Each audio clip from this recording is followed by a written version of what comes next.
Inaresto ng pulisya ang dalawang lalaki at nasamsam ang halos 2.8 milyong pisong halaga ng petrolyo at kagamitan sa operasyon kontra illegal na fuel trading sa Barangay Santo Niño, Sablayan Occidental, Mindoro.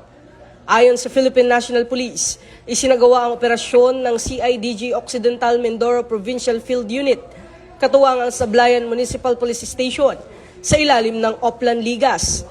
Nahuli ang mga sospek habang namamahagi at nagbebenta ng produktong petrolyo gamit ang tanker truck nang walang kaukulang pahintulot mula sa Department of Energy, paglabag sa Batas Pambansa bilang 33 na inamyendahan ng Presidential Decree 1865 na kumpiska sa operasyon ang isang 10-wheeler tanker truck na may kargang tinatayang 16,000 liters ng premium gasoline.